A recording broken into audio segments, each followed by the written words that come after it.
Ang pagharian tayo ng Diyos ay isang desisyon na dapat handa lagi tayo araw-araw hanggang sa kaganapan ng kanyang pagdating sa oras ng ating kamatayan.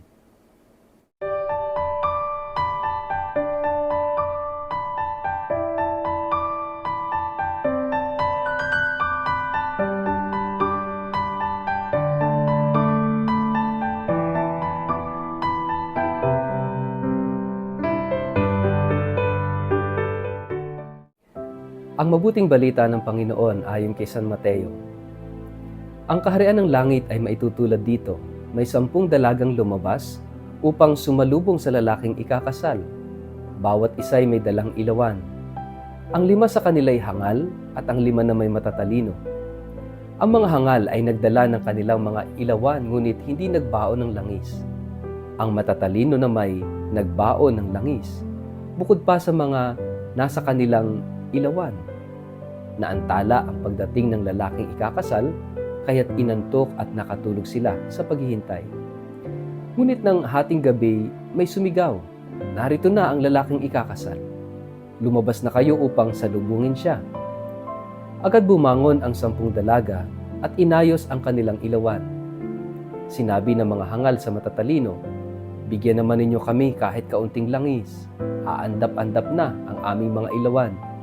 Baka hindi ito magkasya sa ating lahat. Mabuti pa'y pumunta muna kayo sa tindahan at bumili ng para sa inyo."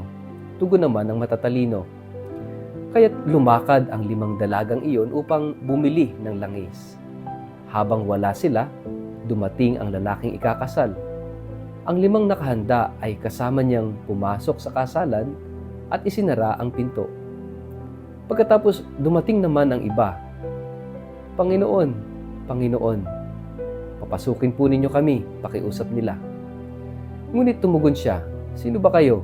Hindi ko kayo kilala." Pagkatapos ito'y sinabi ni Jesus, "Kaya't magbantay kayo sapagkat hindi ninyo alam ang araw o ang oras man." Ang mabuting balita ng Panginoon.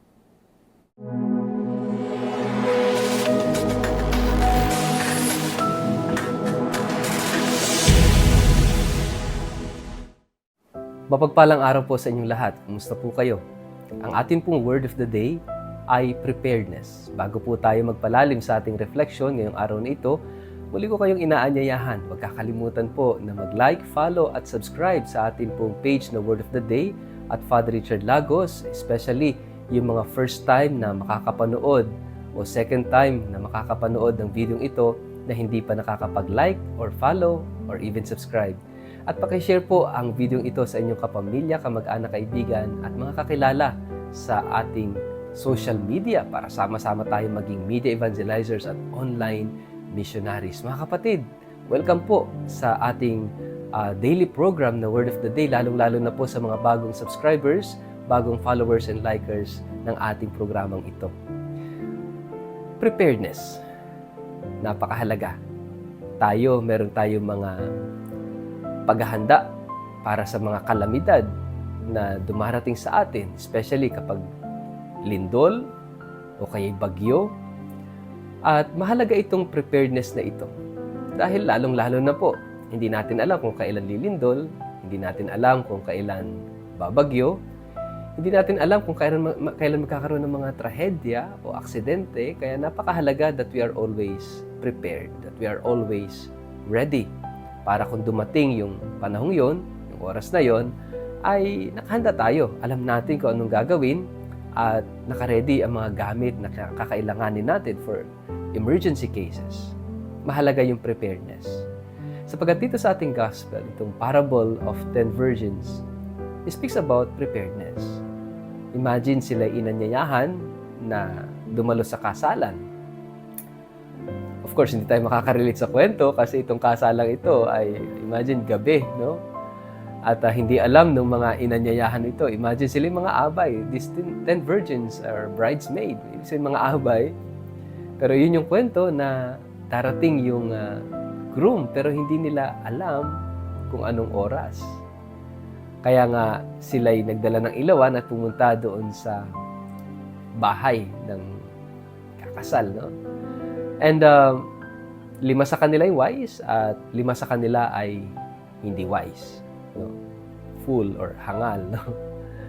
And of course, yung wise ay prepared sila. Nagdala sila ng extra oil while the other 5 ay hindi nagdala ng extrang langis para sa kanilang ilawan. And you know what happened? At the middle of the night, naubusan ng langis, no? Itong 5 foolish virgins, no? At dumating yung lalaking kakasal. And of course, wala silang extra, so naubusan, so kinakailangan bumili sila ng langis. Hanggang sa napag-iwanan sila. Nagsimula yung kasalan, isinaradong pinto, at hindi na sila pinapasok. At ang tanong sa kanila, sino ba kayo? Hindi ko kayo kilala. Wow, di ba?